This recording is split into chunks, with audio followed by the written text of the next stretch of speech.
Anyway, let me just review a couple of things. The major thing that will apply really to everybody is the PPP program that we talked about yesterday, and we'll talk more tomorrow on that, the Paycheck Protection Program, okay? This will be the program that will apply mostly to everybody. However, there are other types of loans that are available, okay? There is a loan which is called an EIDL. This EIDL loan is an option that can get you money very fast, but this is only $10,000, and this is a loan that you have to pay it back, okay?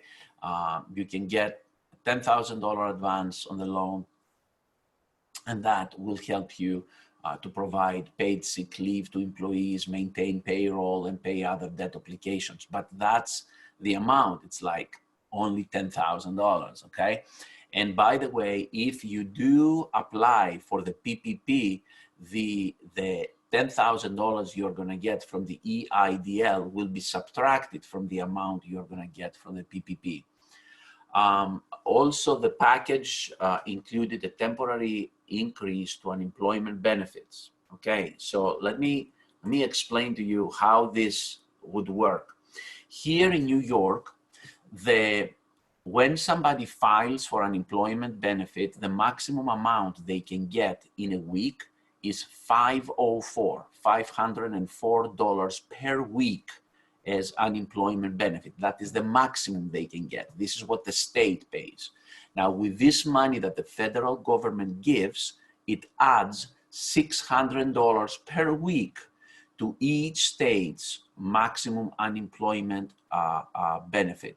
So then here in New York, then the maximum that somebody will get per week, it's $1,104 per week. So that will account to about $4,400, $4,500 a month or so. So and this is tax-free money, which is actually not bad. This extra $600 will last for a period of 4 months.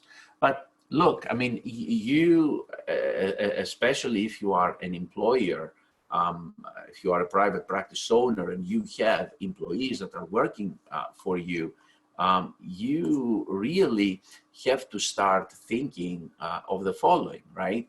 If you receive the loan, the money from the PPP, right, which is it's going to be 2.5 times essentially of average payroll. So we gave the example yesterday, payroll $100,000, they'll loan to you $250,000 to pay payroll and other expenses that we explained what these expenses are. We explained that yesterday over a period of 8 weeks. But look at this now.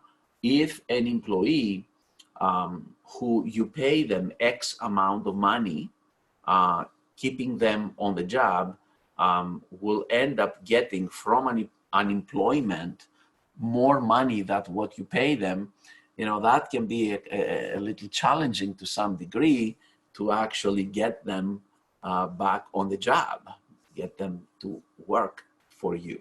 And I said, for every state, the amount of money that your regular state unemployment pays per week is different, right? I said in New York, it's 504, but I see, for example, Mindy Irvine is joining from Washington State. You know, in that state, things are, the weekly thing is different, but the $600 federal supplementation for the next 4 months, $600 per week for the next 4 months is the same across the whole country. So, and it is, this $600 comes down to $15 an hour. So in our example, you know, we have aides that they get $15, front desk that gets maybe 16, 17, 18. So for them, it makes more sense to stay at home and get this money than keep coming to work. But again, that's a very personal choice for all these individuals, and we'll figure it out starting Monday, what's going to happen. Yeah. guys, I if I want to mention something today, is something I was reading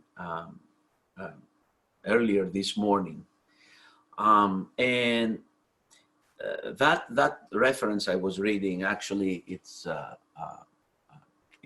says this. I'm going to read half of the sentence, and I'll make the point, right, that I want to make. It is from a lecture by Hubbard, and it says, ability to select importances and unimportances is the ability of sanity. So here is my interpretation. When I read that, I was like, oh my God, this is so amazing. This says essentially that it is sanity to be able to differentiate things that are important from unimportant. Now look what's going to happen right now. Like, all of these billions of dollars will start pouring in the various businesses, right? And you are going to see people who will not think of the important versus unimportant things, and they are going to use this money in ways that might not be really the best choice. All right. And because look, what is the ideal? Why this money is being given by the government into the system?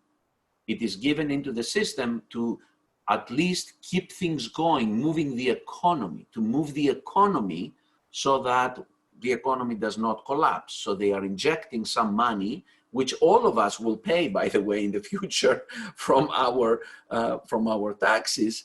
But they are injecting some money so that they can maintain the economy at least at some level. Now, but you, as a private practice owner, what you want to achieve is, number one, you want to get the largest amount of money. Number two, you want to get the largest amount of money forgiven so that you don't have to pay it back. And number three, to utilize this largest amount of money that you get in ways that will enhance your business, that will enhance your private practice to a better future than what you had before. That is the way that we should be thinking right now as private practice owners, right? It's not like, okay, I am going to get this money and I'm going to spend it on this, spend it on that. It has to be targeted spending. It has to be proper spending. It has to be spending that is an investment spending for the future, okay? Can you put in a better system? Can you put in a better management system for your business? Can you do better marketing? Can you do something that will improve your operations? This is really what you should be looking for in terms of enhancing the business operations, okay? That is at least our viewpoint, and we have our own plan, like what to do with this money. We kind of know how much we're gonna be getting, and we have a pretty good idea as to how we will be using this. Okay, any comments, questions? I know that Tim Mantis just posted a link to the SBA, which is awesome. Thank you.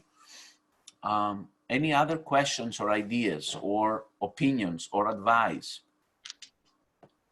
Mindy, how are things in Washington State? You guys have been hit pretty much there.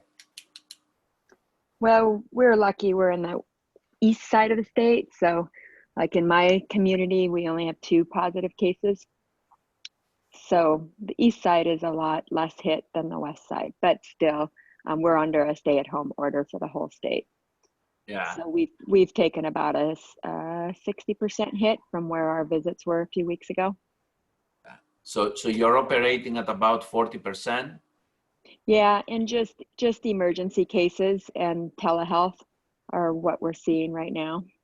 Okay, that's awesome. Mindy, did you have to let stuff go or furlough? What we ended up doing is converting our PT salaries to hourly, and then everyone they decided together that they wanted to share the hit rather than letting a couple go. A few volunteered to go, but the rest are all sharing the hit, so they're working about 20 hours. Yeah, this is awesome, and we have experienced actually something similar. For example, you know, at least in New York State right now, the way the laws are written, a physical therapy assistant cannot do telehealth from their home because they are not being supervised by a physical therapist, right? So it's been very moving and beautiful to see that we only have 2 physical therapy assistants in the company. The rest are physical therapists, but our physical therapists essentially volunteered some of their time to actually come and be at the office and do their telehealth visits from in the office, while the physical therapy assistant can also do in the office some telehealth visits at the presence of the physical therapist that satisfies the supervision laws. So it's, you know, some very interesting acts like this to see. Let me see what else. Cindy says, I missed yesterday. I was doing an online training. Where can I find the info from the town hall meeting yesterday? Okay, so if you go to www.savephysicaltherapy.com, okay, in that website, you go to past webinars, and we are loading up there all of the town hall meetings. I think that yesterday's meeting, it's possible that it may have not been posted as of yet, but Costa, if you contact George to make sure that he posts yesterday's meeting as soon as possible, that would be great. Yes, we do have. Also, I started a bit late today as I'm doing online training for hands-on seminars. Where can I find info about loans? Okay. Yeah, the hands-on seminars course is a certification on telehealth course. You can find it at handsonseminars.com. And yeah, this is a direct plug because that company. I'll say the plug. It's a really great course. So thanks, Dimi. You don't have to give the plug. I'll give the plug. It's a great course. So thumbs up. Thanks for doing it. Thank you. Let me see. But where you can find info about the loans. Cindy, yesterday's meeting, it was all about the loans. So we'll get you the recording of that. And tomorrow at 1 p.m., we're going to have Bob Kowalik, and it's going to be all about the loans tomorrow and the different opportunities of the CARES Relief Act. Okay. Okay. The link, can you post the link you said? Which specific link, Frank? Which link of all?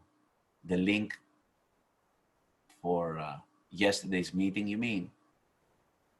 I'm not sure I understand. You can just let me know or just, oh, can you post the link you said, the one where all the webinars are hosted? It's savephysicaltherapy.com. Okay. Oh, I put it privately. I'm so sorry. You see, when you ask me something privately, I reply and okay, so here it is, savephysicaltherapy.com. You go to past webinars and you will find there lots of resources. Okay. Interestingly enough, this URL, savephysicaltherapy.com, and my New York colleagues here may remember, definitely Carol remembers that, maybe some too. In the, gosh, what was it? Not late 90s, maybe 2000s, 2000 something.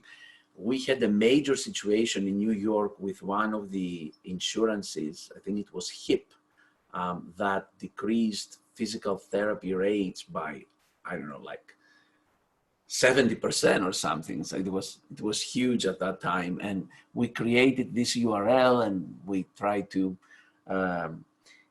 get the people informed to save physical therapy. So we're using it for a different reason now. All right, any other questions? Anybody would like to ask something in general? Please fill out these surveys that we have sent out, because we, based on the results of these surveys, we will be announcing information as to how different people handle different things. So we do appreciate very much if you fill them out, and the type of handlings that you are doing in your practices. Mindy, besides telehealth, and I know you guys are doing also some diagnostics, have you implemented anything else in your practice? You mean as far as? As far as how to Answer. Mitigation strategies, anything else? The last week we've been working on getting telehealth up and going, working on changing our marketing message to more telehealth and helping people boost their immune system, giving them ideas on how to stay healthy, just keeping it away from direct marketing for emergency cases. Yeah, understood. And just making, and instead of going out door to door to referral providers, we've been making phone calls, which seem to be very appreciative, and we can do that from home. And since we already have the relationships, we're just calling to check on providers, asking how we can help them, how are they doing, and then letting them know that we are still available by appointment to help any severe patients that they may have and need help with, to keep them out of the emergency room. That's awesome. This is a great point, Mindy. I was thinking about that.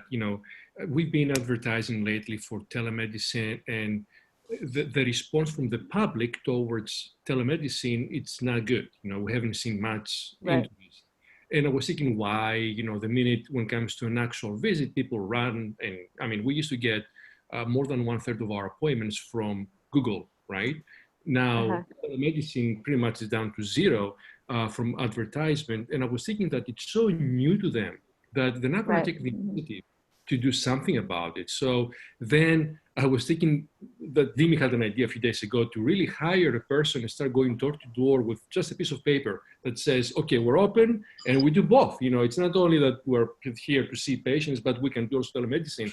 But your idea of just calling, it's great. We can do that's a great idea. Yeah, it's funny because they, the marketing department, they put together like, okay, we're gonna send out a newsletter, and it was like a regular newsletter, like 4-page and everything.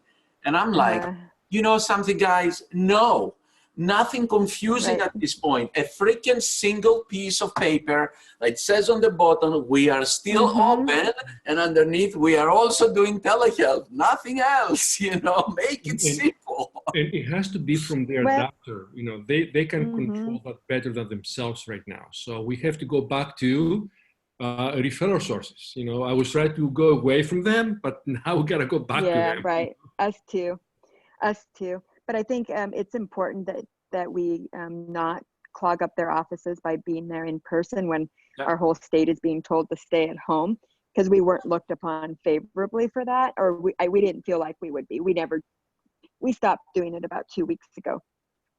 But we just, that was in our habits, and it just felt wrong to not be going out in person. So we just started making phone calls, and then we got just really grateful people on the other end. Thank you so much for not coming in, and you don't want to get exposed to this, and we don't want to be exposed to you, and but that's good to know that you're still open and able to help our patients. So I think that has helped, and we are getting some new patients right now, but just for an example, normally, well, I don't know about normally, but this coming week we only have 15. And last week, starting the week, we had about 30. So it's like and the week before that, we had 60. So it's like every week it's cut in half. Yeah. Yes. This is Cindy. Can I say something real quick before we Go end? ahead, Cindy. Yeah, So absolutely. I love what Mindy's saying. We've done the same thing. About 2 weeks ago, all the big stop signs were put on the front of all the doctor's offices. So they were asking that we not come in, but we were also saying we don't feel right going in. So we've been making calls. Something I wanted to bring up that I just saw in our paper this morning. We're in our town in Lawrence, Kansas. It's about 100,000. And the newspaper is owned by, it's locally, well, it's not locally owned, but it is owned by a homegrown company that distributes in several small communities. And they have a $1 million grant that is given out in $15,000 increments. Not always a big fan of it immediately, but right now our big thing is promotion, and we have to get the word out, and that is a way that our community looks to get their news. And so any business, any small locally owned business in Lawrence, Kansas is eligible for the $15,000. And you can use it in kind to buy services from Lawrence Journal World and on their websites, on their, all their advertising online. So be looking for those things in your local communities, because they're really trying to, support and hear the stories of the local business owners. Yeah.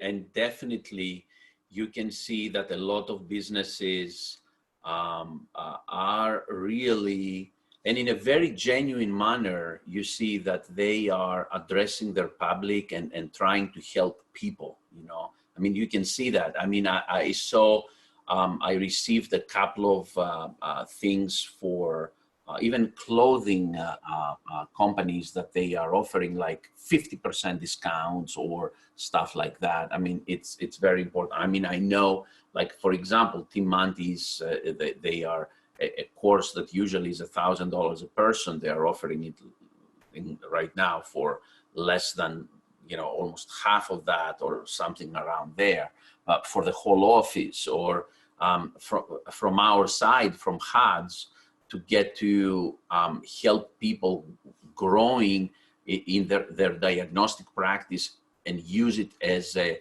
possibility for saving some revenue. We have initiated a new program that somebody can join HUDs with just $5,000 right now and pay the money, the remaining of the money later on.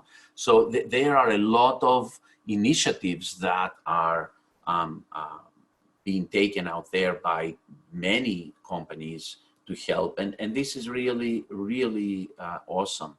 I see Jennifer, judging from the picture back there, you are in the office. Unmute. Yes, I am right now. Yeah, I just went into the office to get a little work done. Good. From what state? Where are you?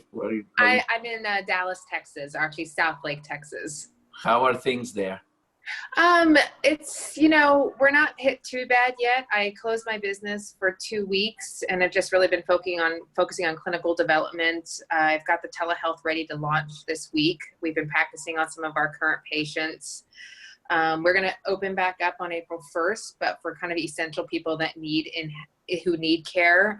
But I'm not sure what it's going to look like next week. So I'm just kind of taking it one step at a time and just trying to manage and figure out what all my options are right now. So. Yeah, but look, the fact, even if you have not been hit very much yet, the fact that you are participating, and that's true for those of you guys who participate in these meetings, even if your practice hasn't been hit that much yet, it's great that you participate, because you are learning strategies that the rest of us are implementing right now,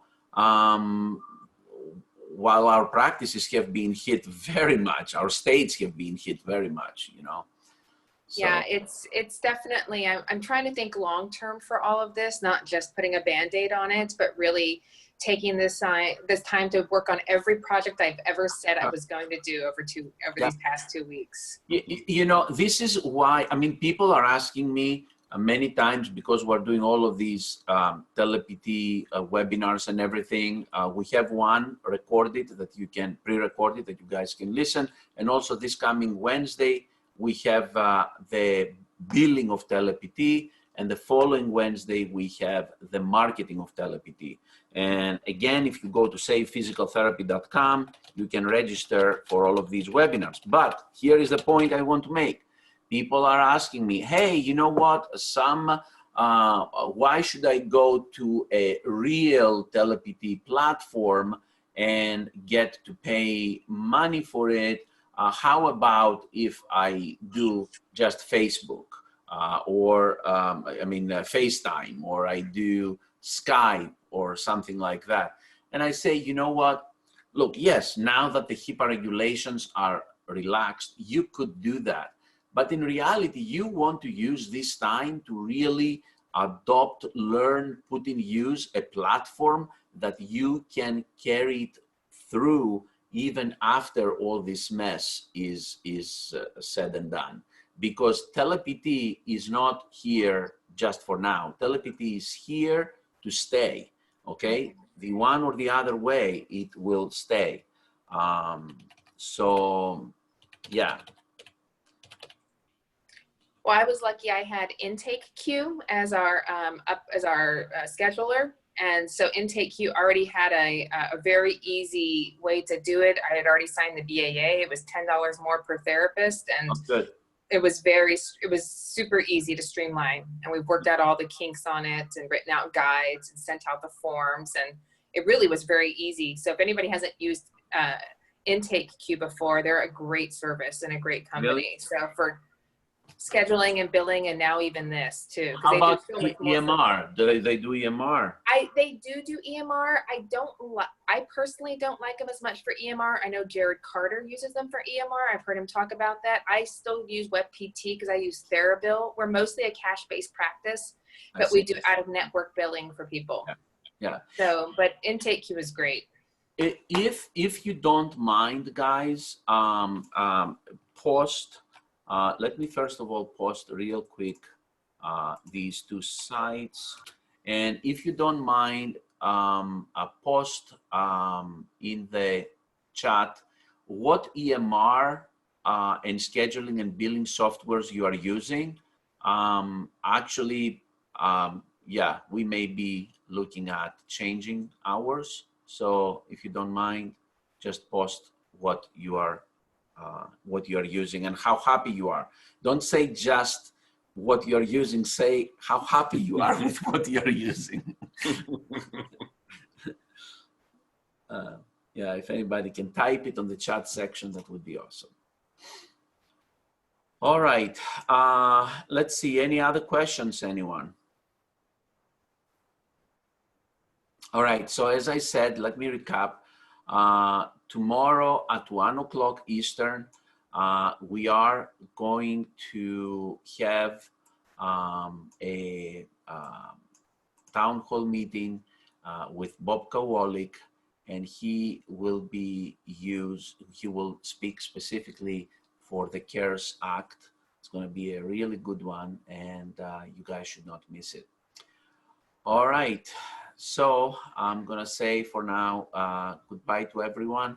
Enjoy the rest of your Sunday, and we'll get through this, guys. We'll get through this. Okay. Ciao. Thank you. Thank you. Thank you, Dimi. Thanks, Jimmy.